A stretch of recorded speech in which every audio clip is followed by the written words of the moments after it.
আসসালামু আলাইকুম। আজকে আমি কথা বলবো যে লক্ষণগুলো জানা থাকলে হোমিওপ্যাথিক ঔষধ অ্যাব্রোটেনামের রোগীদের সহজেই চেনা যায় সেই বিষয়ে। তো আশা করি আপনারা সম্পূর্ণ ভিডিওটি দেখবেন। অ্যাব্রোটেনাম এই ঔষধটি সাউদার্ন উড নামক গাছ থেকে প্রস্তুত হয়। এই গাছটি দক্ষিণ ইউরোপে জন্মায়। এর প্রধান ক্রিয়াকেন্দ্র হল নার্ভ, পুষ্টিবিধান ও শিরাসমূহ।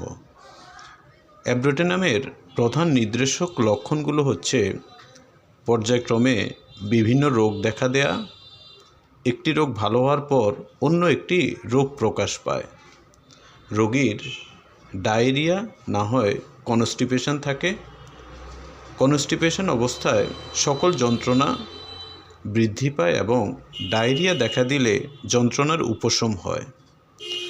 এরকম লক্ষণে আরও ওষুধ হচ্ছে অ্যাসিডফস, নেট্রাম সালফ, জিঙ্কামেট। রোগীর ক্ষুধা প্রচুর এবং খেতেও পারে অনেক, কিন্তু শরীর দিন দিন শুকিয়ে যায়, আর এই শুকিয়ে যাওয়াটা পায়ের দিক থেকেই শুরু হয়।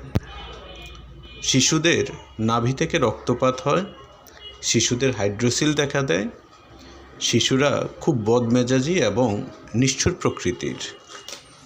তো এই কয়েকটি লক্ষণ মনে রাখলেই আমরা খুব সহজেই যে কোনো রোগে অ্যাব্রোটেনাম ঔষধটি ব্যবহার করতে পারি।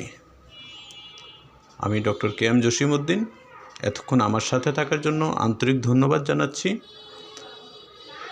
আর আপনারা মেডিসিন নিয়ে এই ধরনের আরও আলোচনা যদি দেখতে চান তাহলে আমার চ্যানেলটি সাবস্ক্রাইব করে নেবেন এবং ভিডিওটি শেয়ার করবেন যাতে অন্যরাও উপকৃত হয়।